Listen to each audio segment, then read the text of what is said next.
Bismillah, alhamdulillah, salatu wassalamu ala rasulillah wa ala alihi wa ashabihi wa mawalah wa la hawla wa la quwata illa billah amma ba'd. Kita masuk pembahasan tentang masa Khulafaur Rasyidin al-Mahdiyyin. Pada tahun ke-10 Hijriah, Nabi SAW mulai sepulang dari Haji Wada, mulai memberikan isyarat bahwa beliau akan segera meninggalkan umat. Dengan diantaranya pada suatu hari Nabi SAW berkhutbah di Masjid Nabawi dan beliau membacakan surah An-Nasr. Idza jaa nasrullahi wal fath wa ra'aitan nasa yadkhuluna fi dinillahi afwaja fasabbih bihamdi rabbika wastaghfirhu innahu kana tawwaba. Mendengar ayat ini dibacakan, Sayyidina Abu Bakar As-Siddiq radhiyallahu anhu menangis terseduh-seduh. Sementara sahabat-sahabat lain bertakbir dan bertahmid karena mendengar kabar gembira bahwa apabila datang pertolongan Allah dan kemenangan, kamu lihat manusia berbondong-bondong memasuki agama Allah. Maka orang-orang bertanya kepada Abu Bakar As-Siddiq radhiyallahu anhu yang berteriak-teriak sambil menangis, fida'aka abi wa ummi ya Rasulullah, fida'aka abi wa ummi ya Rasulullah. Ya Rasulullah, seandainya boleh, kami akan jadikan ayah ibu kami sebagai tebusan bagimu ya Rasulullah. Seandainya boleh, kami jadikan ayah dan ibu kami sebagai tebusan bagimu ya Rasulullah. Orang-orang bertanya kepada Abu Bakar As-Siddiq, kenapa engkau menangis? Sementara Rasulullah memberikan kabar gembira akan datangnya pertolongan Allah dan kemenangan dan manusia berbondong-bondong masuki agama Allah. Maka Abu Bakar As-Siddiq mengatakan, bukankah dengan demikian berarti tugas beliau selesai? Dan kalau tugas beliau selesai, bukankah beliau akan segera meninggalkan kita? Kemudian satu lagi, ketika itu Rasulullah SAW sudah merasa pusing yang sangat di kepala beliau SAW. Beliau pergi ke masjid dengan mengikat kepala beliau dengan sorban yang sangat ketat supaya berkurang rasa pusingnya. Kemudian beliau SAW berkata, seorang hamba diberi pilihan oleh Allah untuk menjadi nabi dan raja atau menjadi seorang rasul dan hamba, maka dia memilih untuk menjadi seorang rasul dan hamba. Dan Allah memberikannya pilihan, apakah kehidupan dunia dan kejayaannya ataukah ar-rafiqul a'la, ar-rafiqul a'la. Maka dia memilih ar-rafiqul a'la, ar-rafiqul a'la. Mendengar kata-kata Nabi SAW ini kembali, Abu Bakar As-Siddiq radhiyallahu anhu menangis terseduh-seduh. Dan orang-orang bertanya, kenapa engkau ini? Rasulullah bercerita tentang orang yang diberi pilihan begini-begini, tetapi engkau menangis. Kemudian Abu Bakar mengatakan, tidakkah kalian tahu siapa yang diberi pilihan itu? Itu adalah beliau SAW yang beliau telah memilih ar-rafiqul a'la, ar-rafiqul a'la. Apa artinya ar-rafiqul a'la? Teman yang paling tinggi. Teman yang paling tinggi adalah Allah Subhanahu wa ta'ala. Dia memilih untuk kembali kepada Allah Subhanahu wa ta'ala. Tidak lama kemudian Nabi SAW mulai sakit. Dan sakit beliau disertai demam yang sangat tinggi. Kepala beliau sangat sakit. Beliau berbaring di rumah, mulai tidak bisa ke masjid. Maka beliau SAW kemudian memerintahkan agar Abu Bakar As-Siddiq yang mengimami salat. Pada suatu hari Abu Bakar As-Siddiq terlambat datang ke masjid karena Abu Bakar ini rumahnya jauh dari masjid. Sehingga Umar bin Khattab sudah mulai bertakbir untuk mengimami orang salat karena orang-orang menyuruhnya untuk mengimami orang salat. Nabi SAW mendengar suara bukan suara Abu Bakar, beliau terbangun dari pembaringannya kemudian berkata, demi Allah, Allah dan Rasulnya tidak ridho kecuali Abu Bakar. Allah dan Rasulnya tidak ridho kecuali Abu Bakar. Maka ini disampaikan ke masjid sehingga Umar kemudian mundur dari pengimaman dan menangis terseduh-seduh sangat ketakutan. Celaka kalian, kalian telah mendorong aku ke tempat yang tidak seharusnya. Celaka kalian, kenapa kita tidak menunggu Abu Bakar datang? Kemudian Abu Bakar datang dan mengimami orang salat. Berhari-hari waktu berjalan, sakit Rasulullah bertambah parah, sakit beliau SAW semakin berat. Dan sebagian mu'arrikh, ahli sejarah, menambahkan bahwa racun yang dulu dibubuhkan seorang wanita Yahudi pada perang Khaybar itu turut memperparah sakit Rasulullah SAW yang beliau rasakan di akhir hayatnya ini. Kemudian, ibu-ibu yang dirahmati Allah, pada suatu hari Rasulullah SAW merasa agak lebih enak daripada sebelumnya. Beliau ingin salat ke masjid. Maka ketika itulah Al-Abbas bin Abil Thalib dan juga Ali bin Abi Thalib, paman dan sepupu beliau sallallahu alaihi wasallam, memapah beliau untuk pergi ke masjid. Ketika Abu Bakar As-Siddiq sedang bertakbir, Rasulullah SAW ternyata didudukkan di belakang Abu Bakar As-Siddiq. Merasa bahwa di belakangnya ada Rasulullah SAW, maka Abu Bakar mundur dari pengimaman. Tetapi Nabi menyuruhnya lagi tetap maju dengan mendorong badan Abu Bakar. Abu Bakar maju, sudah dorongan badan dari Nabi SAW ini. Kemudian ketika tangan Nabi SAW lepas, Abu Bakar mundur lagi. Didorong lagi oleh Rasulullah untuk maju. Abu Bakar maju, sudah dorongan tangan Rasulullah SAW, kemudian dia mundur lagi. Begitu sampai 3 kali. Di kali ketiga Abu Bakar As-Siddiq kemudian duduk di samping Rasulullah di sebelah kanannya dengan posisi agak mundur sedikit. Kemudian dia beri isyarat supaya seluruh jamaah sholat dalam posisi duduk. Agar Rasulullah SAW mengimami, karena kalau imamnya duduk, maka makmumnya duduk semua. Kalau imamnya duduk, maka makmum ikut duduk semua. Maka Rasulullah SAW mengimami salat dalam keadaan duduk. Kemudian setelah selesai beliau menegur Abu Bakar As-Siddiq radhiyallahu anhu, mengatakan, "Ya Abu Bakar, kenapa engkau mundur? Padahal sudah kuperintahkan engkau tetap menjadi imam." Kemudian Abu Bakar As-Siddiq radhiyallahu anhu berkata, "Sungguh ya Rasulullah, lebih baik tanah di depanku terbuka, kemudian aku terjatuh, terperosok masuk ke dalamnya, lalu bumi itu menghimpitku sampai binasa, daripada aku menjadi imam padahal di belakangku ada Rasulullah SAW." Ini penghormatan Sayyidina Abu Bakar, adab beliau, tata krama beliau kepada Nabi Sallallahu Alaihi Wasallam. Kemudian Nabi SAW bersabda, seandainya boleh mengambil khalil, kekasih dari kalangan manusia, maka akan jadikan Abu Bakar sebagai khalilku. Tetapi Allah sudah mencukupkan di antara kita persahabatan dan persaudaraan, as-suhbah wal ukhuwah. Allah Subhanahu wa taala mencukupkan di antara kita persaudaraan dan persahabatan. Maka Nabi SAW memberikan beberapa wasiat kepada para sahabat radhiyallahu anhum ajma'in tentang istri-istri mereka, tentang salat, dan beliau mengatakan, aku meninggalkan kepada kalian 2 perkara, tidak akan kalian tersesat selamanya selama kalian berpegang kepada 2 perkara ini, Al-Quran dan Sunnah Nabi SAW. Tidak lama kemudian beliau SAW wafat. Dan kemudian ketika beliau wafat, di kalangan orang-orang Ansor segera mereka ingin ada yang menggantikan Rasulullah SAW untuk memimpin kaum muslimin dan terlebih lagi memimpin kota Madinah. Maka orang-orang Ansor bersidang di satu tempat yang namanya adalah Sakifah Bani Sa'idah. Pada saat itu, pada awalnya berita wafatnya Rasulullah SAW ini begitu mengguncang Madinah, sampai-sampai sebagian orang tidak percaya kalau Rasulullah SAW wafat. Termasuk Sayyidina Umar bin Khattab merasa terguncang dengan wafatnya Nabi SAW karena sangat besar cinta Sayyidina Umar kepada Nabi SAW. Di depan rumah ibunda kita Aisyah, di mana Rasulullah mengembuskan nafas terakhir, Umar dengan menghunus pedangnya berjalan kian kemari bolak-balik mengancami orang-orang.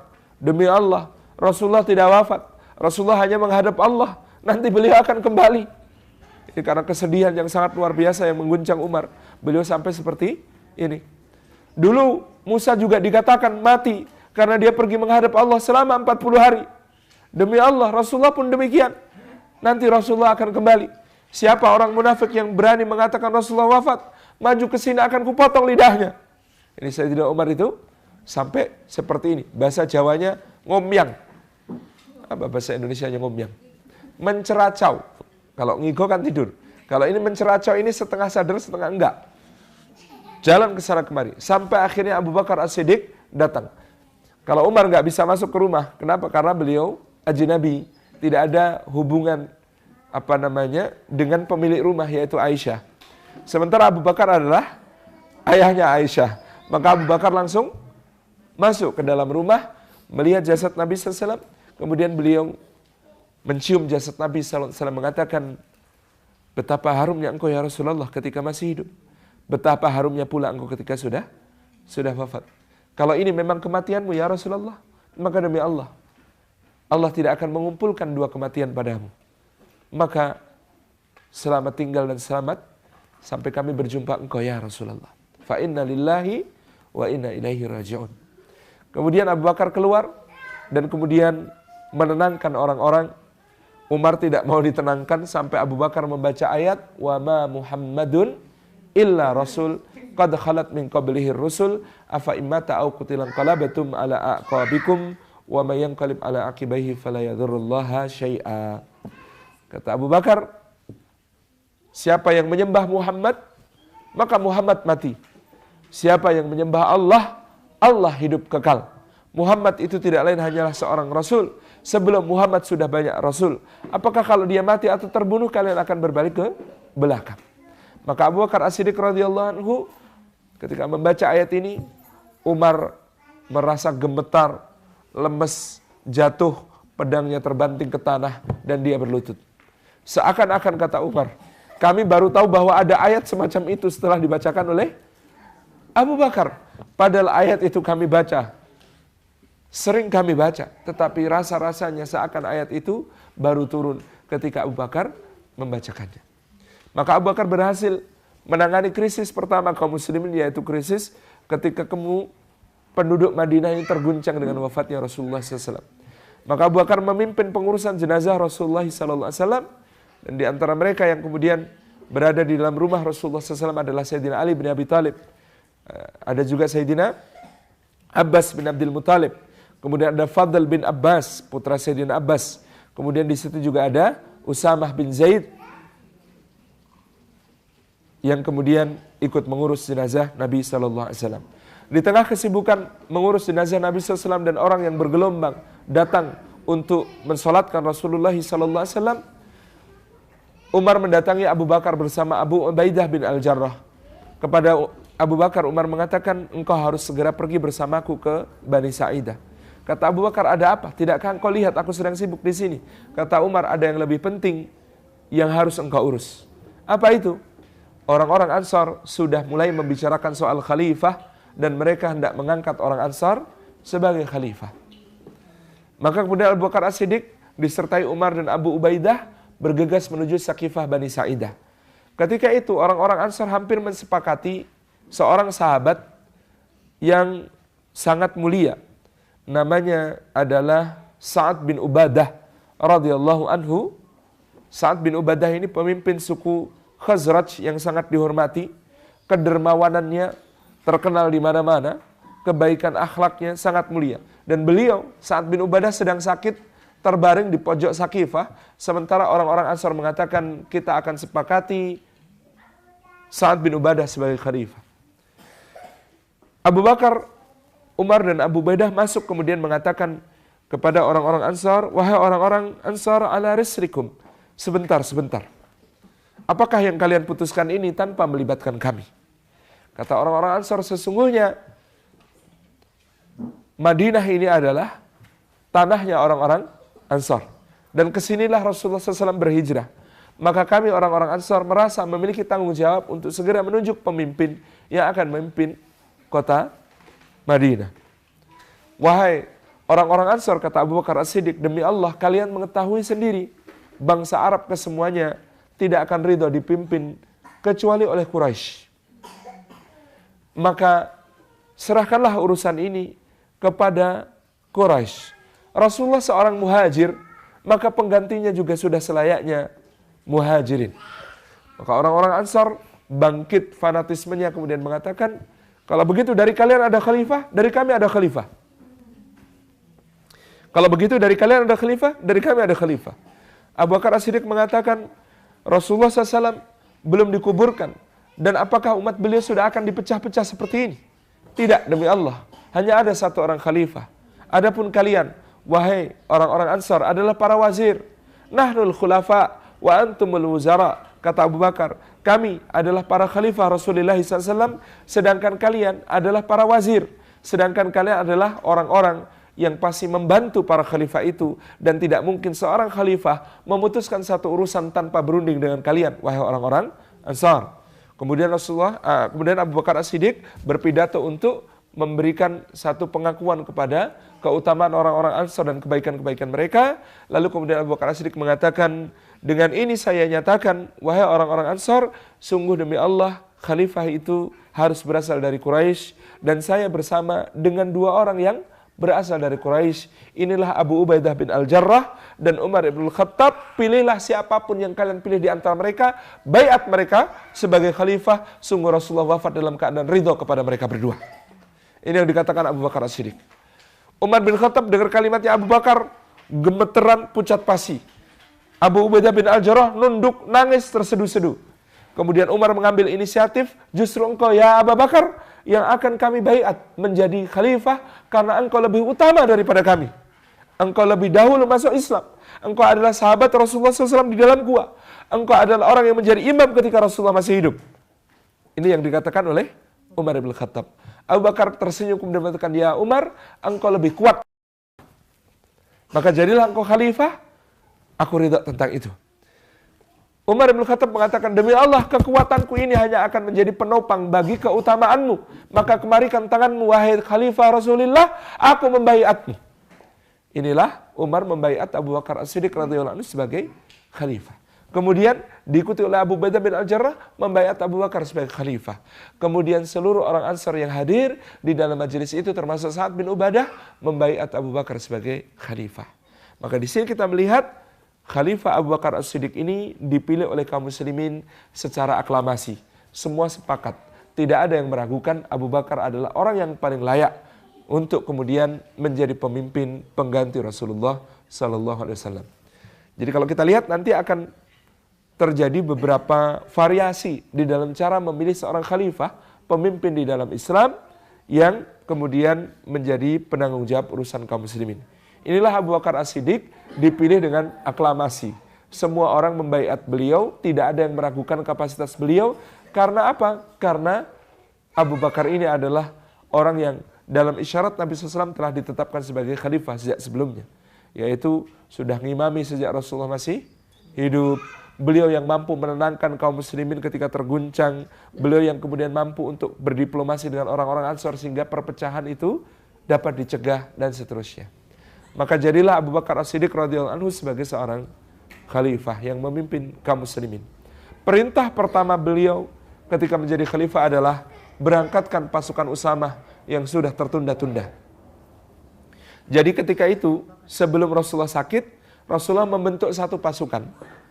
Rasulullah membentuk satu pasukan untuk menghadapi pasukan Romawi yang sudah datang di perbatasan tanah kaum muslimin bagian utara, yaitu Suriah sekarang. Ketika itu 200.000 legiun reguler Romawi dipimpin oleh panglimanya yang sangat terkenal Roderick datang dari Konstantinopel. Konstantinopel itu mana? Istanbul, Turki sekarang, menuju ke arah Suriah, menuju ke arah Madinah. Maka Rasulullah SAW membentuk satu pasukan dengan panglima yang masih sangat muda, usianya 18 tahun, namanya adalah Usamah bin Zaid. Maka Usamah bin Zaid ini kemudian di dalam pasukannya, itu waktu itu sebelum Rasulullah sakit, ada Abu Bakar dan Umar sebagai anggota pasukan. Bayangkan, Abu Bakar dan Umar dijadikan anggota pasukan di dalam pasukan yang dipimpin oleh panglima bernama Usamah bin Zaid. Kemudian, Bapak yang dirahmati Allah, Rasulullah sakit. Maka pasukan Usamah ini ditunda keberangkatannya. Begitu Rasulullah wafat, pasukan ini terkatung-katung nasibnya. Maka perintah Abu Bakar As-Siddiq yang pertama adalah berangkatlah wahai Usamah dengan barakah Allah, dengan keridhaan Rasulullah SAW. Maka pasukan Usamah ini siap berangkat. Umar bin Khattab sudah siap bergabung untuk ikut berangkat. Tapi Abu Bakar mengatakan, la, wallahi la ya Umar. Enggak, kamu enggak berangkat wahai Umar. Ya Amirul Mukminin, saya ingin berjihad fi sabilillah. Ya Khalifah Rasulullah, saya ingin berjihad fi sabilillah. Kata Abu Bakar As-Siddiq, saya memerlukan engkau di sisiku. Engkau harus membantu saya menangani urusan yang sangat banyak. Lalu Umar ditahan oleh Abu Bakar supaya tetap tinggal di Madinah. Pasukan Usamah bergerak ke utara dan Masya Allah, Tabarakar Rahman, hanya sekedar mendengar gerakan pasukan Usamah yang berkekuatan 30.000 orang saja, 200.000 legiun Romawi akhirnya bubar, mundur, teratur karena mereka tidak menyangka bahkan sesudah wafatnya Rasulullah, kaum muslimin bisa mengerahkan pasukan sedemikian besar. Kenapa pasukan Romawi ini mundur? Karena ada pengalaman yang sangat menarik. Pada sebuah peperangan yang disebut sebagai Perang Mu'tah, beberapa tahun sebelumnya, 3.000 pasukan Khalid bin Walid, yang sebelumnya dipimpin oleh Zaid bin Harisah, kemudian Ja'far bin Abi Thalib, kemudian Abdullah bin Rawahah, lalu digantikan oleh Khalid bin Al-Walid. Itu pada waktu itu 3.000 pasukan Khalid, itu bisa memukul mundur 100.000 legiun Romawi, ditambah 100.000 pasukan Ghasasinah. Total 200.000 dipukul mundur oleh hanya 3.000 orang. Pada perang Mu'tah itu, Khalid bin Al-Walid mematahkan 13 pedang. Pedang pertama dipakai sampai aus dan rusak, ganti. Sampai 13. Coba bayangkan kayak apa tangannya itu. Saking perkasanya tangannya itu, pedangnya saja sampai pada rusak gitu. Karena Khalid itu tipikalnya kalau perang, Ibu, dia menaiki kudanya kemudian menyerbu musuh, membelah pasukan musuh. Kemudian baru diikuti oleh pasukan kavalerinya yang kemudian membelah pasukan musuh pula. Ini strategi yang sangat ditakuti. Kemudian Khalid nanti akan menukar pasukannya. Yang kanan taruh kiri, yang kiri taruh kanan, yang depan taruh belakang, yang belakang taruh depan. Sehingga hari berikutnya ketika berperang lagi, pasukan Romawi itu mengira datang reinforcement. Datang pasukan bantuan yang sangat besar. Lah kemarin saja ngelawan 3.000 sudah bikin kocar-kacir begitu. Sekarang kalau pasukan reinforcement muslimin datang, mereka akan kalah. Nah, Khalid berhasil menyelamatkan pasukan ini dengan memukul mundur 200.000 pasukan yang terdiri dari 100.000 legiun reguler dan 100.000 pasukan Ghasasinah itu. Maka 30.000 pasukan yang dibawa oleh Usamah ini membuat pasukan Romawi gentar duluan. Ini polisi pertama Abu Bakar As-Siddiq. Beberapa hari setelah menjadi khalifah, Umar melihat Abu Bakar As-Siddiq pergi ke pasar memikul dagangannya. Maka Umar berkata, hendak kemana wahai khalifah Rasulullah? Kata Abu Bakar, tentu saja berdagang. Kemana lagi? Ke pasar. Kata Umar, demi Allah tidak boleh terjadi. Anda harus mengurusi urusan kaum muslimin. Tidak boleh Anda mengurusi urusan keluarga Anda saja. Kata Abu Bakar, lalu dari mana keluarga aku mendapat nafkah ya Umar? Kalau aku tidak bekerja. Kemari, wahai khalifah Rasulullah. Diajak sama Umar ke Baitul Mal. Maka saya hari ini menetapkan gaji untukmu sebagai khalifah.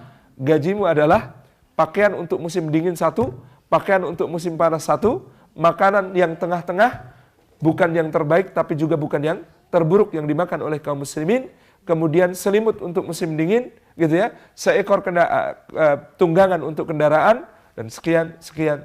Itu ditetapkan oleh Umar bin Khattab. Inilah pertama kali khalifah dapat gaji. Ijtihad Umar bin Khattab agar khalifah fokus ngurusin urusan kaum muslimin, maka dia tidak boleh berdagang. Maka ini penting, presiden itu nggak boleh dagang. Nggak boleh presiden kok jualan. Kenapa? Karena dia kalau kemudian berdagang padahal posisinya adalah penguasa, pasti konflik of interest. Sejak Umar kemudian menetapkan bahwa khalifah tidak boleh jualan ini menjadi satu hal yang kemudian ditetapkan di dalam sistem Khulafaur Rasyidin sampai waktu-waktu yang berikutnya. Tidak boleh berbisnis yang namanya khalifah ini. Ini ditetapkan oleh Umar bin Khattab. Jadi Umar bin Khattab ini pada masa Abu Bakar As-Siddiq menjadi seorang Perdana Menteri yang sangat diandalkan oleh Abu Bakar As-Siddiq. Jadi semua yang mengatur anggaran negara juga adalah Umar bin Khattab. Jadi Umar ini memang seorang yang sangat-sangat tangguh di dalam mengurus berbagai urusan kenegaraan.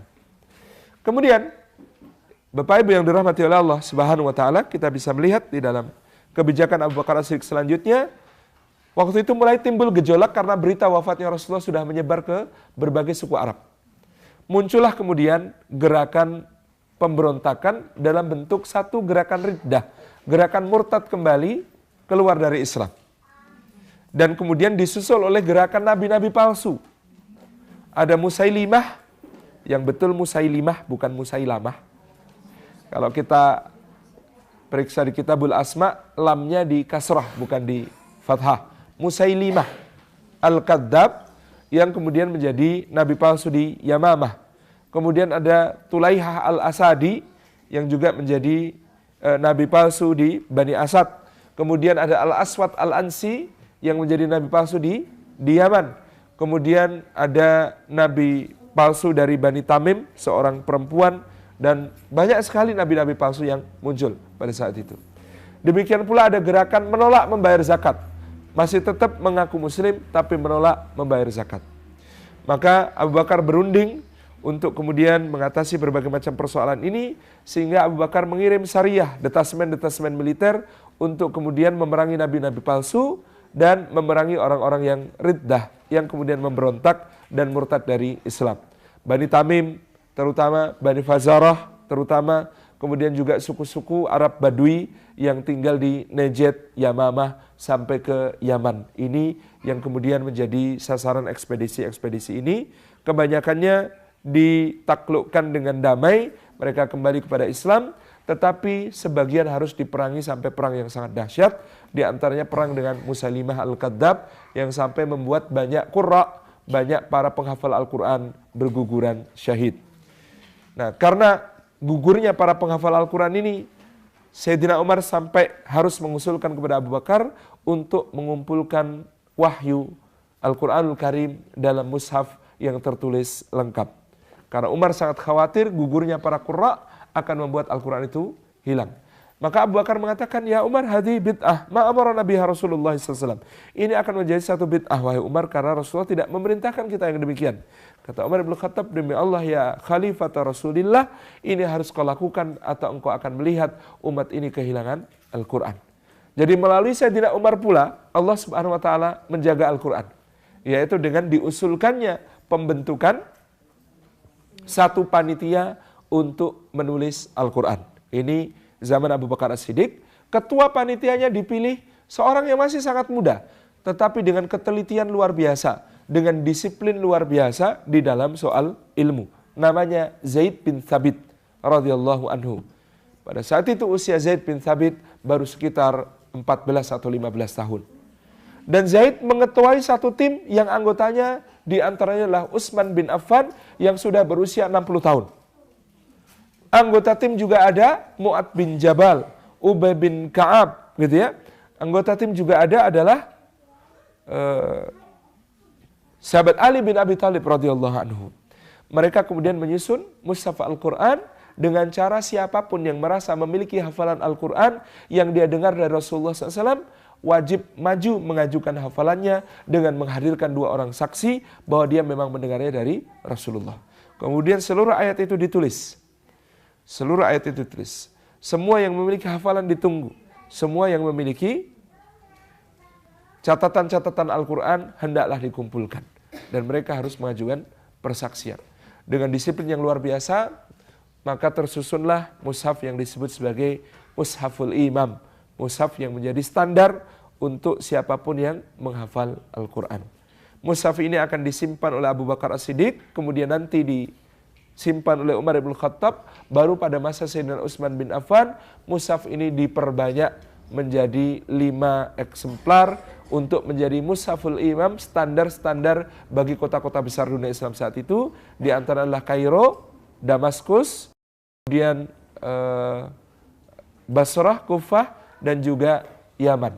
Ini yang kemudian menjadi kitab standar untuk disalin di zaman berikutnya. Yang lain tentang memerangi orang-orang yang menolak membayar zakat, Sayyidina Umar bin Khattab pada saat itu mengatakan, wahai Amirul Mukminin, musuh kita sudah banyak sekali. Di utara, Romawi mengancam. Di timur dan selatan, Persia siap mencaplok kita.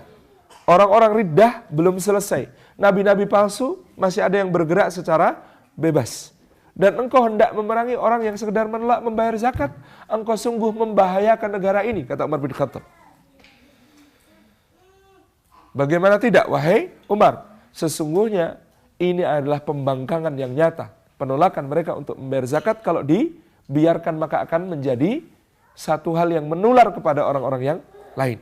Tidak, saya akan menindaknya sebagaimana saya menindak orang yang murtad.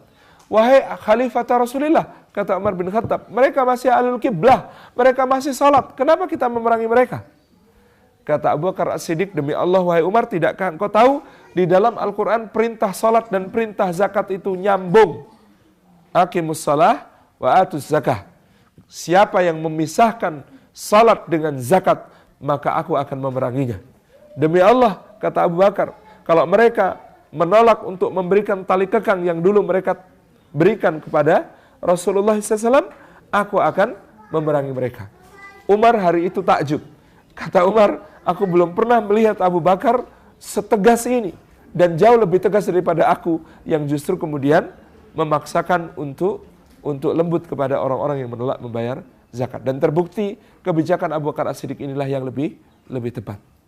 Sayyidina Abu Bakar memerintah selama kira-kira 2,5 tahun, dan beliau Sayyidina Abu Bakar As-Siddiq disibukkan oleh penyatuan kembali dan penstabilan kembali dunia Islam yang saat itu terkoyak-koyak setelah wafatnya Nabi SAW. Abu Bakar menjalankan semuanya dengan sangat sukses, dan Abu Bakar As-Siddiq radhiyallahu anhu ini dalam banyak kisah disebutkan senantiasa membuat Umar harus menangis. Karena apa? Satu hari malam-malam Abu Bakar berjalan di musim dingin yang sangat keras. Kemudian Umar melihatnya dan segera mendatanginya, ya Khalifah Rasulullah, apa yang kau lakukan? Aku sedang membagi-bagi selimut untuk penduduk Madinah. Wahai Umar, engkau ingin mengikuti aku? Kemudian Umar membantunya. Kata Umar, lelaki ini telah merepotkan orang yang kelak menggantikannya. Satu hari, Umar melihat Abu Bakar keluar dari rumahnya dengan menengok ke kanan dan ke kiri, seakan untuk urusan yang rahasia. Kemudian Abu Bakar berjalan berjingkat-jingkat menuju ke rumah yang ternyata itu adalah rumah seorang janda. Mencurigakan sekali ya. Umar mengikutinya sampai ke rumah tersebut. Kemudian Abu Bakar tidak berapa lama kemudian keluar dari rumah itu dengan menengok ke kanan kiri lagi dan berjalan berjingkat-jingkat rahasia. Maka Umar kemudian masuk ke rumah itu dan melihat di sana ada seorang janda tua yang sudah lumpuh. Umar bin Khattab bertanya, wahai ibu, apa yang dilakukan oleh orang yang tadi ke sini? Wahai anakku, kata si ibu itu, setiap pagi dan petang dia datang ke sini untuk memandikan aku, menyuapi aku, membersihkan rumahku, memasak untukku. Umar menangis. Celaka engkau wahai Umar, telah suudzon kepada Abu Bakar. Dan celaka engkau wahai Umar, bagaimana engkau akan melanjutkan amal-amal yang seperti ini nanti ketika dia telah wafat. Maka Umar mengatakan, demi Allah, lelaki ini telah menyusahkan orang-orang yang akan menggantikannya. Jadi selama masa kepemimpinannya, bayangkan Bu, seorang presiden ngurusin rakyat sampai seperti itu. Itulah Abu Bakar As-Siddiq radhiyallahu anhu pada saat itu. Abu Bakar kemudian sakit seperti sakitnya Rasulullah SAW. Jadi penyakitnya Abu Bakar itu persis sama seperti penyakitnya Rasulullah. Merasa pusing sangat berat gitu ya, demamnya tinggi, dan kemudian orang-orang menjenguk beliau radhiyallahu anhu. Kemudian Abu Bakar As-Siddiq hari itu dihadap oleh para sahabat-sahabat utama. Di antara mereka ada Abdurrahman bin Auf. Di antara mereka terdapat Abu Ubaidah bin Al-Jarrah, ada Talhah, ada Zubair, ada Utsman, ada Ali. Maka kemudian ketika itu mereka bertanya kepada Abu Bakar As-Siddiq, wahai Khalifah Rasulullah, bagaimana urusan kaum muslimin ini sepeninggalmu? Abu Bakar mengatakan, aku akan menunjuk seorang pemimpin yang diridhai oleh Allah dan Rasulnya, dan yang aku ridha kepadanya, dan aku yakin semua kaum muslimin akan menerimanya. Orang-orang bertanya, siapa? Abu Bakar mengatakan, siapa lagi kalau bukan Umar bin Khattab radhiyallahu anhu?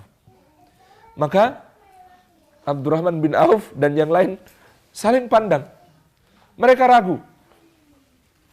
Abdurrahman bin Auf kemudian menyampaikan, sebagai yang paling tua di antara sahabat-sahabat ini, kemudian Abdurrahman bin Auf menyampaikan, wahai Khalifah Rasulullah, tidakkah kau perhatikan Umar itu masih ada Rasulullah, dia keras pada kami. Masih ada engkau, dia keras pada kami. Bagaimana kalau kalian berdua sudah tiada? Akan seperti apa kami dia perlakukan gitu. Jadi kata Abdurrahman bin Auf itu, Umar itu masih ada Rasulullah saja keras sekali sama kami. Ada Abu Bakar, dia juga keras sama kami. Kalau kalian berdua, Rasulullah dan Abu Bakar As-Siddiq sudah tiada, akan seperti apa nasib kami di bawah Umar gitu. Ini kekhawatiran para sahabat yang kemudian sangat mengenal Umar. Jadi secara de facto kadang-kadang di masa Abu Bakar pun, Umar itu bertindak sebagai khalifah. Apa misalnya? Satu hari ada 2 orang pemuka dari Fazarah dan Tamim. Yang satu namanya Uyainah bin Hisn al-Fazari, gitu ya. Yang satu lagi namanya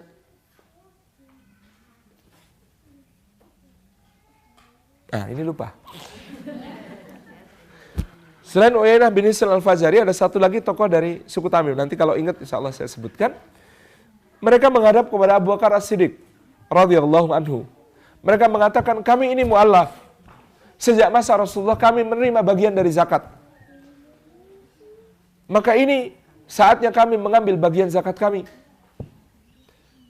Hendaklah engkau tuliskan keputusan untuk memberikan kami bagian dari zakat itu. Abu Bakar mengatakan, baik, karena kalian diberikan bagian oleh Rasulullah SAW, maka juga aku akan memberikan bagian itu kepada kalian. Abu Bakar nulis surat keputusan khalifah kepada pengurus Baitul Mal CQ Umar bin Khattab radhiyallahu anhu. Tolong berikan kepada 2 orang ini jatah mereka seperti yang diberikan Rasulullah kepada mereka. Jadi dulu jatahnya sebagai mu'allaf itu banyak, unta banyak, kambing banyak, tepung banyak, macam-macam. Surat keputusan itu dibawa ke Baitul Mal. Kebetulan Umar sedang berkantor di Baitul Mal. Ketika itu kemudian suratnya diberikan. Umar bertanya, apa ini? Jatah kami, Baitul Mal, biasa, zakat, mu'alaf, gitu. Umar bin Khattab merobek surat Abu Bakar itu sampai jari kecil-kecil. Kaget mereka. Kenapa ini? Surat keputusan khalifah engkau robek-robek. Kata Umar bin Khattab, demi Allah, tidak ada lagi bagian untuk kalian. Kalian bukan lagi mu'allaf. Mu'allaf macam apa? Bertahun-tahun ngaku mu'allaf. Kaget mereka. Dan Umar membentak lebih keras, pergi dari hadapanku. Pergi mereka, balik ke Abu Bakar. Kemudian lapor. Sebentar, saya tanya, kata Uyainah bin Hisn al-Fazari. Khalifahnya itu kamu atau Umar? Kata Abu Bakar, memangnya kenapa? Kami bawa suratmu kepada Umar untuk meminta jatah Baitul Mal kami. Jatah zakat untuk kami. Dia robek-robek suratmu sampai kecil-kecil. Kemudian dia usir kami dari Baitul Mal. Jadi khalifahnya itu kamu atau Umar? Abu Bakar ketawa. Kata Abu Bakar, Umar itu jadi khalifah kapanpun dia mau. Umar itu silakan dia jadi khalifah kapanpun dia mau. Jadi engkau mendukung keputusan Umar. Kalau Umar bilang begitu, aku tidak akan bilang yang lain, kata Abu Bakar. Jadi kami tidak dapat bagian lagi. Ya sudah, gimana lagi? Umar sudah menetapkan begitu. Jadi, Masya Allah ya, saat itu seperti itu. Dan ini saya ingin meluruskan makna mu'allaf. Bunda Irena Handono, Ustadz Felix Yao itu tidak pernah jadi mu'allaf. Tidak pernah jadi mu'allaf. Ini definisi mu'allaf di Indonesia ini keliru. Apa yang dimaksud mu'allaf? Mu'allaf itu orang yang ketika masuk Islam, dia belum sepenuhnya yakin dengan dinul Islam, sehingga dia masih perlu di mu'allaf. Mu'allaf itu artinya orang yang hatinya dibujuk-bujuk, dirayu-rayu, dielus-elus, supaya kemudian makin yakin dengan Islam. Ini yang disebut mu'allaf. Jadi mu'allaf itu yang yakinnya belum 100%. Itu namanya mu'allaf. Kalau dia begitu masuk, langsung yakin 100% dengan kebenaran Islam, nggak boleh disebut mu'allaf. Karena definisi mu'allaf itu adalah orang yang hatinya masih harus ditarik-tarik, dibujuk-bujuk, dikasih macam-macam supaya makin yakin tentang kebenaran Islam. Clear ya? Jadi ini definisi mu'allaf. Ini harus kita betulkan. Karena orang tiap masuk Islam disebut mu'allaf. Tiap masuk Islam disebut mu'allaf. Ustadz Felix itu sudah berapa tahun? Dari 2002 sampai sekarang. Ngisi pengajian masih ditulis mu'allaf. Saya bilang ini penghinaan. Jadi mu'allaf itu artinya yang masih belum yakin 100%. Masih ada keraguan di hatinya sehingga harus dibujuk-bujuk, dirayu-rayu, dikasih hadiah, dikasih ini, dikasih itu, macam-macam. Supaya kemudian mereka yakin. Kalau sudah yakin, namanya bukan mu'alaf. Clear ya? Muslim ya muslim, selesai. Gitu. Muslim, bukan mu'alaf. Ini saya meluruskan definisi ini agak keliru ini gitu kan, pemahamannya agak keliru. Jadi kalau dia masuk langsung meyakini semuanya, dia mu'alaf. Loh, Umar bin Khattab itu baru masuk Islam tahun ke-6 Hijriah. Apakah pernah jadi mu'alaf? Enggak, begitu masuk ya muslim. Enggak disebut mu'alaf. Disebut mu'alaf itu siapa? Waktu Fathu Makkah, ada orang-orang Quraisy, tokoh-tokoh yang masuk Islam, dan mereka memang belum yakin sepenuhnya. Dia masuk Islam hanya gara-gara kalah perang lah gitu. Ya gimana, Muhammad sudah menang atas kita, masa kita nggak ikut dia? Terus, ini kan oleh Rasulullah kan dikasih macam-macam. Kasih onta, kasih kambing, kasih ini. Supaya makin mantap di dalam Islam. Gitu ya. Clear? Mereka yang disebut mu'alaf itu siapa harus kita pahami. Nah, ini Abu Bakar As-Siddiq dalam keadaan sakit. Kemudian beliau radhiyallahu anhu mengatakan, aku menuju Umar. Abdurrahman bin Auf tadi komplain. Ya gimana ya? Lawang kalian masih hidup saja, Umar keras sama kami. Masa nanti kalau nggak ada kalian kami diapain sama Umar gitu. Kemudian Abu Bakar mengatakan, tidakkah engkau perhatikan, wahai Abdurrahman, Umar itu selalu mengimbangi kami. Kalau kami lembek, dia keras. Sementara kalau kami keras, dia justru melembutkan. Itu Umar. Abdurrahman bin Auf mengatakan, bagaimana engkau akan menjawab di hadapan Allah kalau ternyata engkau keliru? Abu Bakar marah. Kemudian beliau minta, dudukkan aku. Abu Bakar itu minta didudukkan. Sudah nggak kuat, duduk sendiri. Dalam keadaan sudah sakit sangat parah. Dudukkan aku. Apakah engkau mengancamku, wahai putra Auf? Demi Allah, akan kukatakan kepada Allah nanti, bahwa aku telah menyerahkan umat ini kepada orang yang terbaik di antara mereka. Ini keyakinan Abu Bakar. Buka jendela. Lalu jendela rumah Abu Bakar dibuka. Ketika itu kaum muslimin berkumpul di hadapan rumah Abu Bakar. Banyak sekali. Lalu Umar mengumumkan, di mana Umar bin Khattab? Suruh dia maju. Inilah penunjukan Umar bin Khattab menjadi khalifah. Jadi kalau Abu Bakar terpilih secara aklamasi, maka Umar bin Khattab dipilih oleh Abu Bakar sebagai khalifah sebelumnya. Maka variasi milih pemimpin nanti akan banyak lagi. Umar bin Khattab menggantikan Abu Bakar As-Siddiq pada tahun ke-12 Hijriah, dan Umar bin Khattab radhiyallahu anhu memerintah selama 10 tahun.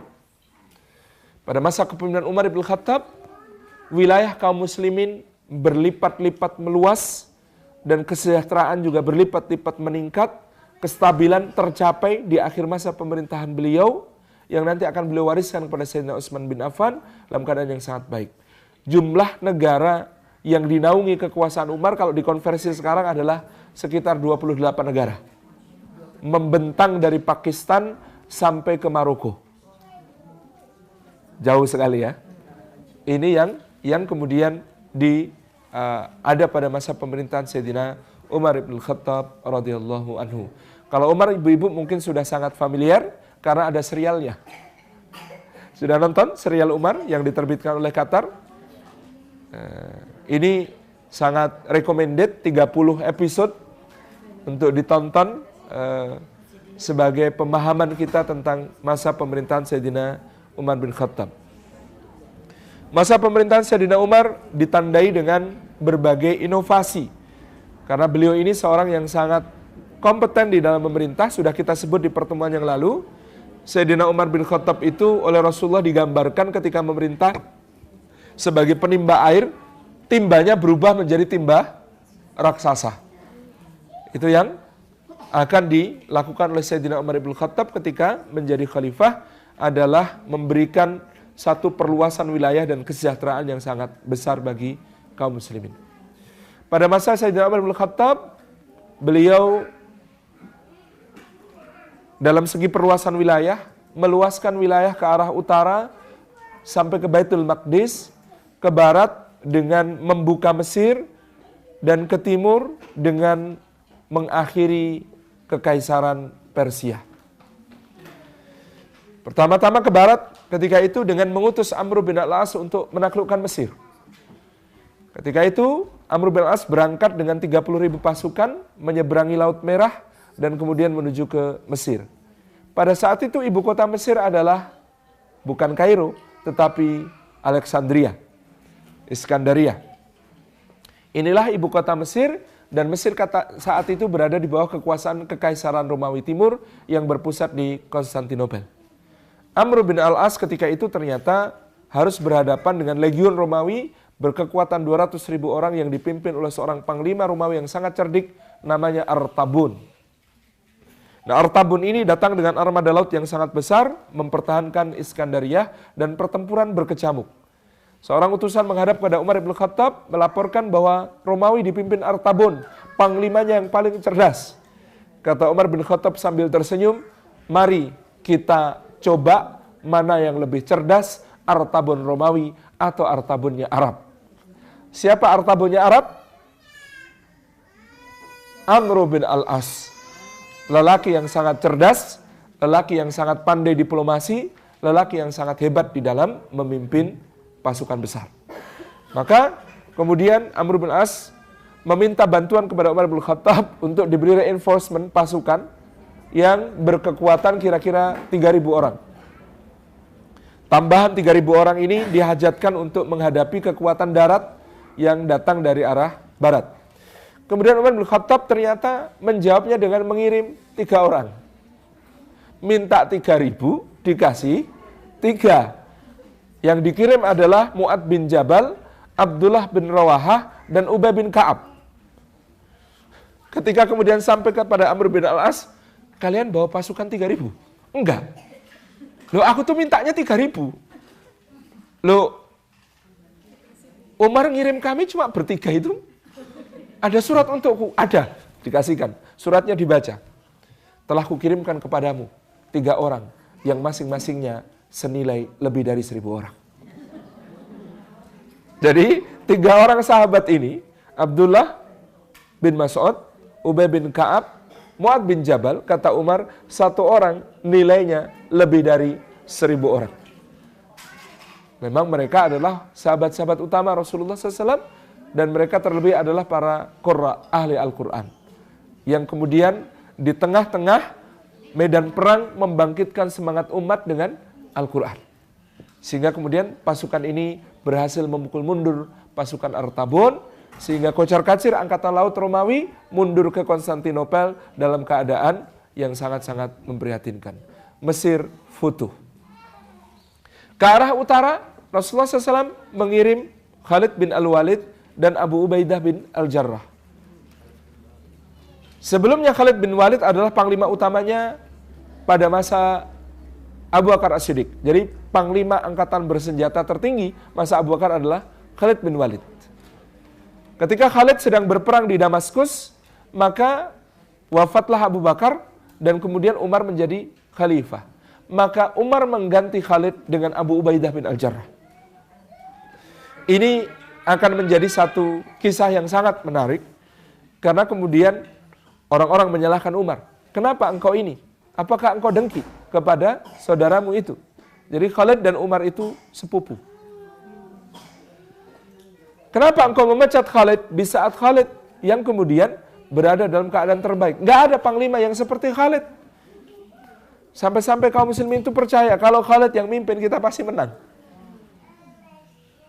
Jadi kata Khalid bin Walid, "Aku itu tidak melewati satu lembah, satu bukit, atau satu tanah, atau apapun dataran, kecuali di situ aku pikirkan bagaimana strategi untuk berperang di situ. Jadi lewat lapangan begini mikir, ini perang nanti gimana gitu. Kalau perang di sini saya akan begini, saya akan begini. Kalau musuh begini, saya akan begini." Akalnya Khalid itu terus hidup untuk memikirkan strategi perang, strategi perang, strategi perang. Maka ibu-ibu yang dirahmati Allah, harap maklum, Khalid bin Walid itu tidak hafal Quran. Khalid bin Walid itu hanya hafal surah-surah pendek. Jadi memang sahabat itu maziyahnya masing-masing. Anak kita mungkin ada yang sekarang kan trennya semua akan ajak menghafal Quran gitu ya. Tapi kita bisa juga melihat, oh anak saya kok jauh lebih lambat dibanding yang lain. Mungkin dengan ketekunan mungkin juga akan insya Allah menjadi satu hal yang baik kalau dia nanti lama-kelamaan insya Allah hafal Quran. Tapi kalaupun tidak, selama sudah berusaha mencoba, mungkin dia memang diberi oleh Allah maziyah di bidang yang lain, gitu ya.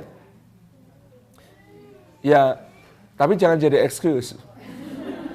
Kamu kok nggak hafal-hafal? Oh, aku tuh kayak Khalid bin Walid.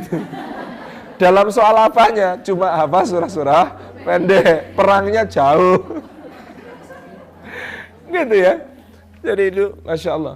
Nah, ketika itu sedang perang di Damaskus. Kemudian datang utusan Sayyidina Umar bin Khattab mengabarkan wafatnya Abu Bakar, penggantian oleh Umar, dan dengan itu pula Khalid diturunkan jabatannya, sekedar menjadi wakil panglima. Panglima utamanya adalah Abu Ubaidah bin Al-Jarrah. Ketika utusan itu hendak menyampaikan kepada Khalid, panglima tertinggi, Abu Ubaidah melihat utusan itu, kemudian ditarik. Kamu bawa surat apa? Ini surat mengabarkan Sayyidina Abu Bakar wafat. Kemudian diganti Sayyidina Umar. Dan sekarang panglima tertinggi yang ditunjuk adalah Anda, bukan Khalid. Sini. Abu Ubaidah menyembunyikan surat itu. Kenapa disembunyikan? Tunggu nanti sampai selesai perang. Begitu perang usai, baru kemudian Abu Ubaidah menyampaikan ada surat dari Umar. Kemudian dibaca. Ini kok telat sekali, kata Khalid bin Walid. Seharusnya kalau ini berangkat dari Madinah, sekian hari yang lalu, ini sudah sampai di sini dari kemarin-kemarin. Kata Abu Ubaidah, memang saya menundanya untuk menyampaikan kepadamu. Kenapa? Kenapa ditunda? Kata Abu Ubaidah, engkau sedang berkonsentrasi memimpin pasukan. Jangan sampai terpecah konsentrasimu karena berita ini. Ya Abu Ubaidah, seandainya engkau berikan surat ini kemarin-kemarin, engkaulah yang memimpin pasukan ini dan meraih kemenangan ini. Engkau yang akan dicatat dalam sejarah sebagai yang menaklukkan kota ini. Kata Abu Ubaidah, apa pentingnya semua itu?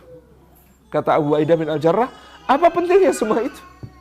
Yang terpenting adalah kaum muslimin berhasil memenangkan peperangan ini. Dan Allah SWT menganugerahkan untuk umat ini kebaikan. Maka kemudian Khalid bin Al-Walid mengatakan, mulai sekarang engkau adalah panglima tertinggi, aku wakilmu. Tapi tidak lama kemudian, Khalid kemudian sakit dan wafat. Jadi ketika dia diprovokasi oleh seseorang, tidakkah Anda lihat Umar itu hanya dengki kepada Anda, maka dia memecat Anda. Kemudian Khalid mengatakan, demi Allah, aku berperang bukan karena Umar. Aku berperang karena Allah. Justru, kalau aku jadi panglima, selama ini pikiranku bercabang. Antara meraih syahid atau menyelamatkan pasukanku. Jadi kalau jadi panglima, Khalid itu pasti mikirnya double. Sebenarnya pengen syahid, tapi menyelamatkan pasukan penting. Nah, kata Khalid, sekarang aku sudah bebas dari beban itu. Sekarang sudah tinggal saatnya aku meraih syahidku. Tapi ternyata, Masya Allah, Allah tidak mengaruniakan kematian di medan perang kepada Khalid bin Walid. Apa yang terjadi pada Khalid bin Walid?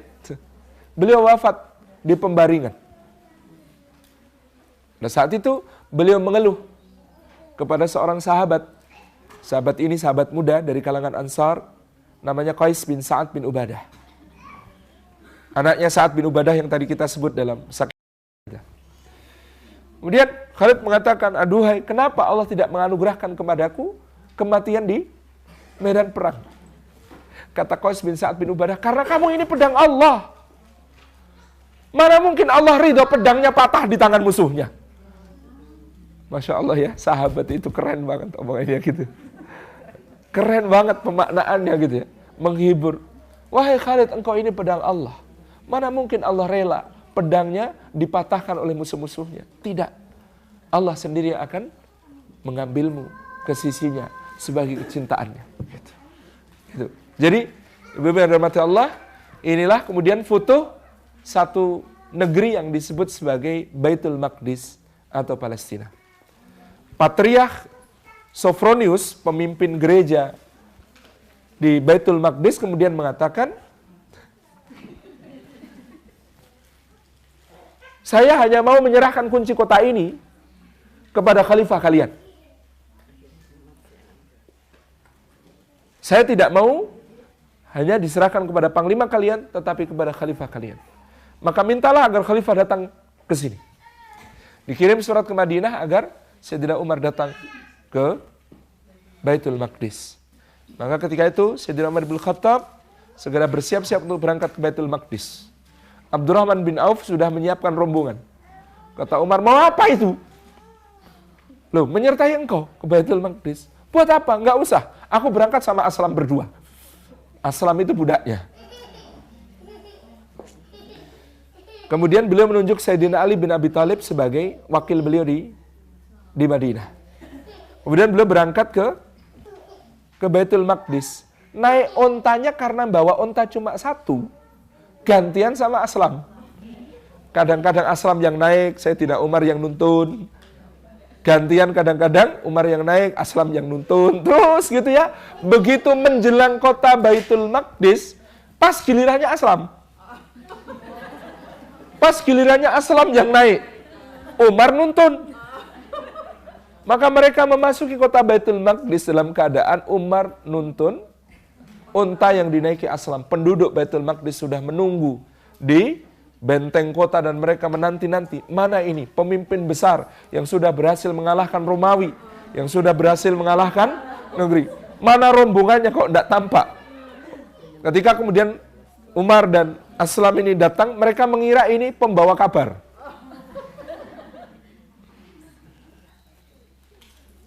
Kemudian ditanyakan kepada Umar, apakah kalian pembawa kabar? Ya, benar kami pembawa kabar gitu. Di manakah khalifah kaum muslimin? Sudah di sini, kata Umar gitu. Kaget, yang mana? Gitu. Tentu saja mereka ngiranya Aslam, karena Aslam yang naik gitu. Tapi ternyata Patriark Sophronius tahu.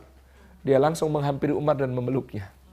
Anda persis seperti yang sudah tertulis di dalam kitab suci kami. Ternyata ada di dalam kitab suci mereka bahwa yang akan membebaskan Baitul Maqdis itu seorang lelaki tinggi besar yang akan berjalan kaki ketika memasuki kota Baitul Maqdis dengan menuntun unta yang dinaiki oleh budaknya. Jadi ternyata Sayyidina Umar bin Khattab ini ada di dalam kitab suci mereka. Kemudian diserahkanlah kunci kota Baitul Maqdis kepada Umar, lalu Umar bertanya, di manakah yang disebut sebagai Masjidil Aqsa? Jadi sejak dulu Rasulullah sudah berisra dan mi'raj ke sana. Kemudian Rasulullah menceritakan tentang Baitul Maqdis, tentang Masjidil Aqsa. Rasulullah kemudian menyemangati nanti untuk bisa sholat di Masjidil Aqsa. Dan itu baru tercapai di zaman Umar bin Khattab.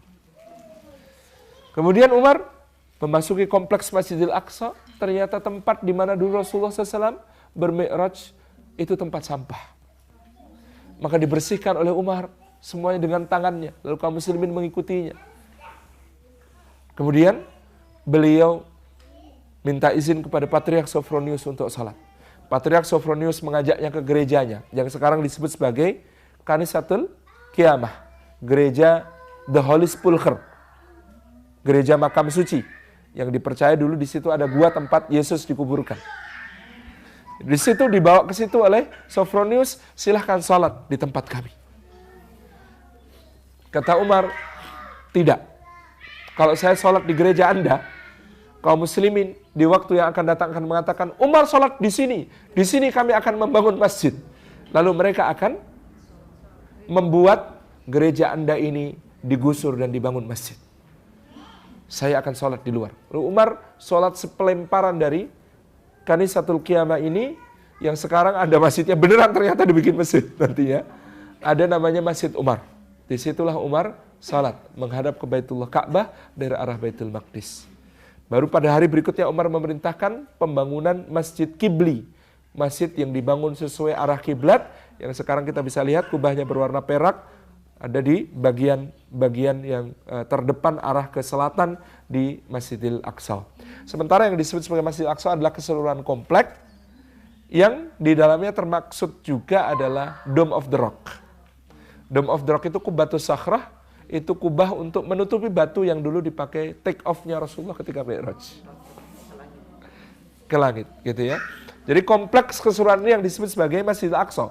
Bukan yang berkubah perak saja, bukan yang berkubah emas saja, tetapi kesemuanya. Ke semua kompleks. Ini yang disebut sebagai Masjidil Aqsa. Kemudian Umar menuliskan apa yang kemudian dokumen yang disebut sebagai Al-Uhdah Al-Umariyah. Dokumen perjanjian perlindungan yang diberikan Umar kepada penduduk Elia alias Baitul Maqdis. Yang di sana termaksud juga perlindungan yang diberikan Umar wajib bagi semua pemimpin kaum muslimin yang menggantikan beliau untuk menjaga kaum Nasrani Baitul Maqdis. Menjaga jiwa mereka, harta mereka, gereja-gereja mereka, pemuka-pemuka agama mereka, sampai salib-salib mereka. Wajib dijaga. Tidak boleh dikurangi, tidak boleh dirusak, tidak boleh dihancurkan. Ini perjanjian yang perlindungan yang diberikan oleh Umar bin Khattab. Maka ibu-ibu kalau nanti nonton film Kingdom of Heaven akan ada adegan Salahuddin Al-Ayyubi ngambil salib yang jatuh. Kemudian diletakkan di atas meja. Kenapa? Karena itu adalah bagian dari Al-Uhdah Al-Umariyah. Dalam cerita sejarahnya memang demikian. Salahuddin Al-Ayyubi itu melaksanakan apa yang disebut sebagai Al-Uhdah Al-Umariyah, perjanjian perlindungan yang diberikan Umar bin Khattab kepada seluruh penduduk Baitul Maqdis alias Jerusalem. Ini salah satu hal yang terjadi pada masa Sayyidina Umar. Kemudian diarahkanlah ke timur pandangan itu, yaitu kekaisaran Persia yang sering mengganggu perbatasan kaum muslimin dan melakukan banyak kedoliman. Penjajahan-penjajahan yang ada di sekitar Irak dan Iran sekarang. Maka Sayyidina Umar bin Khattab memerintahkan agar disusun pasukan untuk menyerbu Persia. Karena Persia juga mengerahkan kekuatan besar siap menyerbu Madinah. Umar mengatakan, aku sendiri yang akan memimpin pasukan ini. Abdurrahman bin Auf pada masa Umar bin Khattab menjadi ketua Mahkamah Agung. Ya, karena semua kasus dan sengketa hukum nanti pengadilnya tertinggi adalah Abdurrahman bin Auf. Termasuk Abdurrahman bin Auf nanti yang akan menetapkan hukuman untuk pemabuk yang di masa Rasul dan Abu Bakar 40 cambukan, di masa Umar bin Khattab oleh Abdurrahman bin Auf difatwakan naik 2 kali lipat menjadi 80. Nah, ini Abdurrahman bin Auf mengatakan, tidak, demi Allah kamu jangan pergi. Kamu harus tetap di Madinah, kata Abdurrahman bin Auf. Lah siapa yang akan memimpin? Kalau bukan aku yang memimpin. Kami ini khawatir, kata Abdurrahman bin Auf. Kalau ada apa-apa dengan engkau nanti, bagaimana keadaan kaum muslimin di Madinah? Jadi ini uniknya Abdurrahman bin Auf. Ketika Umar mau diangkat oleh Abu Bakar, itu Abdurrahman bin Auf yang paling keberatan. Begitu Umar beneran jadi khalifah, Abdurrahman bin Auf itu yang paling sayang kepada Umar. Dan ternyata terbukti apa yang difirasatkan Abu Bakar, ini orang terbaik gitu yang akan jadi khalifah. Terus siapa yang harus mimpin? Saya punya usul, kata Abdurrahman bin Auf, yang akan mimpin untuk menghadapi Persia ini adalah seekor singa yang menyembunyikan kukunya. Siapa singa yang menyembunyikan kukunya itu? Sa'ad bin Abi Waqqas radhiyallahu anhu. Sa'ad bin Abi Waqqas ini mudanya yang kemarin saya ceritakan sebagai bad boy tapi anak mama. Sa'ad bin Abi Waqqas ini yang kemudian seorang pemanah jitu. Jadi Sa'ad bin Abi Waqqas itu kalau memanah, pernah dalam satu peperangan dia menggunakan satu anak panah bisa membunuh 3 orang sekaligus. Jebret, tembus, jebret, kena lagi, kena yang ketiga. Maka kalau dalam perang Uhud itu Rasulullah mengatakan, ayo siapa yang punya panah berikan kepada Sa'ad dan Abu Talha. Kenapa? Yang lain manahnya nggak kena-kena gitu. Tapi kalau Sa'ad sama Abu Talha itu kalau manah, satu anak panah bisa ngenain beberapa orang sekaligus. Jadi saking hebatnya dalam memanah. Rasulullah mendoakan khusus Sa'ad bin Abi Waqqas, ya Allah tepatkan bidikan panahnya, kabulkan doa-doanya. Ini gara-garanya Sa'ad bin Abi Waqqas itu satu hari menjaga Rasulullah SAW di dalam satu kemah, ronda. Terus beliau itu inisiatif cari bejana diisi air. Karena apa? Tahu Rasulullah kalau tengah malam bangun qiyamul lail kan. Jadi Rasulullah keluar baru mau cari air wudhu sendiri. Sa'ad bin Abi Waqqas langsung mengatakan, ya Rasulullah mau wudhu. Ini ya Rasulullah. Kemudian beliau berwudu. Habis berwudu, Nabi SAW itu tanya sama Sa'ad, kamu mau kudoakan apa? Akan kudoakan. Kalau kita ditawari Nabi, mau didoakan apa? Tak doain itu. Minta apa kira-kira Bu? Minta masuk surga. Ibu-ibu minta apa? Masuk surga juga ya. Pol-polnya kita mintanya begitu ya. Kalah cerdas sama Sa'ad bin Abi Waqqas. Apa kata Sa'ad bin Abi Waqqas ketika ditanya Rasulullah? Kata Sa'ad bin Abi Waqqas, doakanlah ya Rasulullah agar semua doaku dikabulkan. Itu cerdas sekali ya. Doakan ya Rasulullah agar semua doaku dikabulkan. Jadi kalau doanya Rasulullah yang satu itu dikabulkan, doanya Sa'ad bin Abi Waqqas dikabulkan. Masya Allah, ini Sa'ad bin Abi Waqqas. Dan kemudian benar, dia seorang yang doanya sangat mustajabah. Sampai-sampai berdoa apapun, dia itu dengar hadis apapun dia perhatikan, kemudian dia berdoa minta seperti itu. Contoh, satu hari Nabi SAW bersabda, sesungguhnya sakit panas itu menggugurkan dosa-dosa. Sa'ad bin Abi Waqqas langsung berdoa, ya Allah jadikan aku sepanjang hidup sakit panas, tapi jangan sampai mengganggu salat dan jihadku. Maka orang itu kalau salaman sama Sa'ad bin Abi Waqqas, panas, badan beliau panas. Karena doa beliau sendiri, radhiyallahu anhu. Suatu saat nanti di masa Umar bin Khattab, setelah selesai penaklukan Persia, saat ini akan diangkat jadi gubernur Irak di Kufah. Nah, beliau itu jadi gubernur di tempat di mana dulu beliau menaklukkan Persia. Kan banyak yang nggak senang sama beliau. Nah, tiap hari di demo, tiap hari diprotes macam-macam. Begitu Umar datang, inspeksi di Masjid Kufah, Umar tanya, bagaimana gubernur kalian ini? Semua mengatakan baik, nggak ada masalah betul? Baik, nggak ada masalah. Semua sebenarnya mengatakan baik. Sampai ada satu orang kemudian ngacung. Ya Amirul Mukminin, kalau Anda tanya, ini gubernur Anda yang satu ini, dia tidak adil kalau membagi, dia tidak mau menyertai pasukan di medan perang di depan. Kalau sholat jelek, gitu ya, tidak keluar untuk menemui panggilan-panggilan rakyatnya. Nih, gubernur Anda ini. Sa'ad bin Abi Waqqas tersinggung saat itu. Maka dia berdoa, ya Allah, kalau dia tulus menasihati aku, maka ya Allah, panjangkan umurnya, muliakan namanya, jadikan dia berkah hartanya dan anak keturunannya. Tapi kalau dia mencari muka, dengki kepadaku, dan bermaksud jelek kepadaku ya Allah, maka panjangkan umurnya, tetap panjangkan umurnya. Sempitkan hidupnya, ya yang kedua mulai gak enak ini. Dan masyhurkan kehinaannya. Ini doanya Sa'ad bin Abi Waqqas. Apa yang terjadi? Kira-kira 50 tahun kemudian ada cerita. Ada orang ke kota Kufah, lihat ada kakek-kakek, alisnya putih, jenggotnya putih, sampai alis ini nyambung dengan jenggot tua, tungkruk-tungkruk gitu. Kerjaannya minta-minta, ngemis, tapi kalau ada gadis-gadis lewat, dia itu masih sempat godain. Senengnya godain gadis-gadis lewat. Maka ada seorang pemuda bertanya, Pak, Anda ini tidak tahu malu apa? Sudah tua, pengemis, gadis-gadis digodain. Kata orang itu, apa dayaku? Aku ini orang yang kena balak doanya Sa'ad bin Abi Waqqas. Jadi ternyata ini orang yang dulu lapor kepada Umar dengan laporan yang tidak benar itu tentang Sa'ad bin Abi Waqqas. Sa'ad bin Abi Waqqas kemudian memimpin pasukan ke Persia, dan Sa'ad bin Abi Waqqas ini sangat dibanggakan oleh Rasulullah ketika hidup.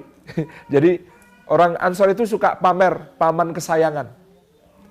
Nah, Rasulullah juga ikut-ikutan. Siapa kira-kira yang kemudian disaut sama Rasulullah untuk dipamerkan kepada orang-orang Ansor? Sa'ad bin Abi Waqqas.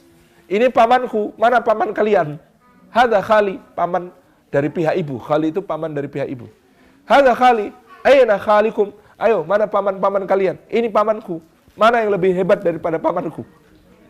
Yaitu Sa'ad bin Abi Waqqas itu dibanggakan Rasulullah. Padahal masih sangat muda. Tapi Rasulullah memanggilnya paman. Itu. Karena dari sisi nasab, dia itu adalah sepupu dari Aminah binti Wahab, ibunda Rasulullah SAW. Kemudian saat ini mau berangkat ke Persia, Umar pesan, wahai Sa'ad, jangan tertipu oleh kedudukanmu sebagai paman kebanggaan Rasulullah. Wahai Sa'ad, sesungguhnya musuh-musuh kita tidak pernah menang atas kita dengan senjata-senjata mereka ataupun jumlah mereka. Tetapi mereka akan menang atas kita jika kita durhaka kepada Allah Subhanahu wa taala. Maka wahai Sa'ad, taatlah kepada Allah dan jangan melakukan maksiat kepadanya, niscaya Allah akan memberikan kemenangan kepadamu. Ini pesan Umar bin Khattab kepada Sa'ad bin Abi Waqqas. Maka pasukan Sa'ad bergerak, dan singkat cerita, ini singkat cerita karena kok ya tinggal 5 menit. Sa'ad bin Abi Waqqas ini berhasil mengalahkan Panglima Agung Persia yang namanya Rustum dalam pertempuran yang disebut sebagai pertempuran Qadisiyah, di mana 200.000 pasukan Persia menghadapi 40.000 pasukan kaum muslimin yang dipimpin oleh Sa'ad bin Abi Waqqas. Dan Sa'ad ketika memimpin perang itu dalam keadaan sakit bisul sekujur tubuh. Sehingga beliau itu ketika memimpin perang dibikinkan panggung di atas, ngomando sambil berbaring. Saking sakitnya seluruh tubuhnya. Jadi komandonya sambil berbaring di atas panggung gitu. Ini Sa'ad bin Abi Waqqas ketika memimpin penaklukan Persia. Apa kuncinya? Kekuatan kesatuan hati kaum muslimin. Jadi Sa'ad bin Abi Waqqas itu ditanya oleh Rustum, apa tujuan Anda datang ke sini? Maka Sa'ad menjawab, gitu ya, kami ini kaum yang dibangkitkan Allah untuk membebaskan manusia dari penghambaan kepada sesama makhluk menuju penghambaan kepada Al-Khaliq, Allah SWT saja. Membebaskan manusia dari kezaliman agama-agama menuju keadilan Islam. Kezaliman agama-agama dan raja-raja menuju keadilan Islam. Dan membebaskan manusia dari sempitnya dunia menuju luasnya dunia dan akhirat. Nah ternyata panglima bawahannya namanya Mughirah bin Syu'bah, ketika ditanya Rustum, jawabannya persis sama. Dan panglima ke bawah sampai prajurit yang paling kroco, namanya Rabi' bin Amir, diundang sama Rustum ke tendanya. Sebab dia ingin tahu, benar enggak tujuannya sama antara panglima sampai prajurit. Benar, Rabi' bin Amir itu datang memasuki kemahnya Rustum. Di situ sudah disiapin supaya dia itu menunduk, menghormati panglima Persia itu. Jadi dibikin pendek ini, jalan masuknya ini. Tapi dasar Rabi' bin Amir tidak sudi tunduk kepada makhluk. Maka ketika masuk dia putar badannya. Nunduknya kebalik gitu. Begitu masuk, dia tuntun keledainya, dia ikat. Keledainya ini dibantal-bantal mewah yang sangat indah yang dipakai oleh Rustum dan anak buahnya. Woi, Panglima, kata seorang anak buahnya Rustum, Anda ini gimana? Kayak anjing gini diundang masuk gitu. Lihat pakaiannya. Pakaiannya Rabi' bin Amir ini compang-camping. Kemudian Rustum mengatakan, diam kalian, orang Arab tidak menilai kehormatan seseorang dari pakaiannya. Aku akan tanya sama dia. Kemudian dia tanya, apa tujuan Anda datang kemari? Rabi' bin Amir menjawab persis jawaban Sa'ad bin Abi Waqqas, persis jawaban Al-Mughirah bin Syu'bah. Saat itulah Rustum tahu, kayaknya nggak mungkin menang kita melawan pasukan ini. Kenapa? Visi misi pasukan itu antara pucuk pimpinan paling tinggi sampai paling bawah sama. Maka pasukannya dibagi dua, 100.000 bertahan di Qadisiyah, 100.000 menjaga ibu kota. Tapi akhirnya dua-duanya berhasil dikalahkan oleh Sa'ad bin Abi Waqqas. Ini penaklukan Persia. Kemudian Umar di masanya itu memulai beberapa hal baru, seperti bahwasanya negara menyusun APBN, disebut sebagai Diwan. Di APBN pertama dalam Islam itu yang nyusun Umar bin Khattab. Umar kemudian merumuskan sistem jaminan sosial. Pada penduduk-penduduk yang ditempatkan di daerah-daerah baru, Umar itu ngukur jaminan sosialnya seberapa banyak untuk tiap orang. Dia 60 orang disuruh makan sampai kenyang. Kemudian, jatah makan 60 orang yang makan sampai kenyang ini akan menjadi jatah makan per orang per bulan. Iya kan? Berarti 60 orang makan kenyang, itu minimal makan sehari 2 kali. Itu kemudian mereka membuka tanah-tanah baru untuk ladang-ladang gembalaan, dan juga membuka tanah-tanah baru untuk berbagai lahan pertanian. Pada masa pemerintahan Sayyidina Umar bin Khattab, produktivitas negara dipacu sedemikian rupa, sehingga kebun-kebun atau lahan-lahan, kalau ada pemiliknya, kok 2 musim berturut-turut tidak ditanami, maka akan disita negara, dilelang kepada siapa yang sanggup menanami. Jadi kalau ada tanah kok kosong, tidak produktif, maka dia akan dilelang oleh negara kepada yang sanggup untuk menanami. Kemudian Umar bin Khattab merumuskan adanya kota-kota yang menjadi basis militer dan pada masa Sayyidina Umar dimulailah tentara itu menjadi tentara reguler. Pada masa Abu Bakar As-Siddiq, tentara itu kayak laskar. Ayo siapa ikut? Ikut. Sukarelawan. Berangkat itu. Nah pada masa Umar bin Khattab, tentara digaji. Mulai tentara reguler yang digaji. Di masa Abu Bakar, kalau menang perang ya hasil rampasan perang langsung dibagi di tentara itu. Umar enggak. Dimasukkan ke Baitul Mal, hasil rampasan perang, sementara tentara ini digaji dari Baitul Mal. Tanah-tanah dulu langsung dibagi. Kayak kasus Khaybar, Fadak dulu zaman Nabi SAW, kalau berhasil mengalahkan musuh, maka tanah-tanahnya dibagi kepada prajurit yang berhasil menunaikan tugasnya. Nah, zaman Umar enggak, dikuasai negara, hasilnya baru untuk gaji pasukan. Kemudian Umar rolling pasukan yang berjihad itu maksimal selama 4 bulan. Dari mana? Gara-gara Umar satu malam survei, mendengar satu rumah. Di rumah itu ada seorang wanita, istri dari seorang prajurit yang sedang di medan jihad, itu bersyair. Kalau bukan karena takut pada Allah, ranjang ini sudah berguncang. Ini kata wanita ini. Kemudian Umar tanya sama putrinya, Hafsah binti Umar, Ummul Mukminin. Umar tanya, wanita itu ditinggal pergi suami paling tahan berapa lama? Kata Hafsah 2 bulan. Atau 3 bulan. Maksimal 4 bulan. Maka Umar bin Khattab kemudian mengeluarkan dekret kekhalifahan, bunyinya tidak boleh seorang prajurit muslim meninggalkan rumah lebih dari 4 bulan. Tidak boleh meninggalkan rumah lebih dari 4 bulan. Sampai seperti ini ya, disusun kebijakan sedemikian rupa oleh Umar. Kemudian didirikan kota-kota tangsi militer, Kufah, Basrah, Fustat di Kairo. Ini untuk menjadi pusat penggerakan pasukan kaum muslimin menghadapi berbagai macam ancaman. Kemudian Umar bin Khattab menyusun juga berbagai macam kebijakan produktivitas negara dengan sangat-sangat luar biasa. Ini masa pemerintahan Sayyidina Umar bin Khattab yang dikenal dengan gilang gemilang, meskipun sebenarnya tidak mulus, ibu-ibu.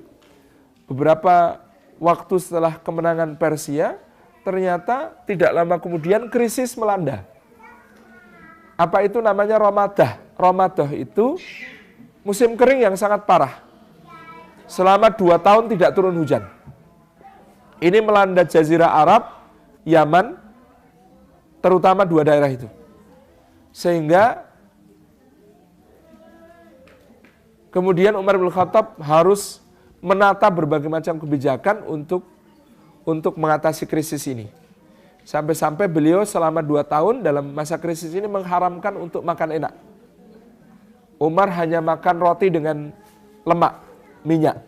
Jadi lemak yang dipanaskan supaya jadi minyak. Itu saja makanan Umar. Maka dulu Umar itu seorang yang tinggi besar, wajahnya itu putih kemerahan. Kulitnya putih kemerahan, itu Umar. Kemudian ketika dalam masa Ramadan ini kulit Umar berubah menjadi kuning kehitaman. Karena pucat dan kurang gizi dan juga sangat sedang memprihatinkan keadaan rakyatnya. Umar bersumpah tidak akan makan enak sebelum semuanya makan enak lagi. Gitu. Karena waktunya sudah habis, ya, saya akhiri pembahasan masa Khulafaur Rasyidin ini baru sampai masa Umar bin Khattab. Nanti saya serahkan ke panitia apakah nanti siang akan lanjut tentang Khulafaur Rasyidin atau Mulkan Ad-Dar. Nah memang ini nyusunnya agak riweh karena apa? Nah satu masa ini pembahasannya nggak cukup satu pertemuan kayaknya. Gitu. Nah nanti silakan panitia yang memutuskan. Untuk sekarang saya kembalikan kepada MC. Wassalamualaikum warahmatullahi wabarakatuh.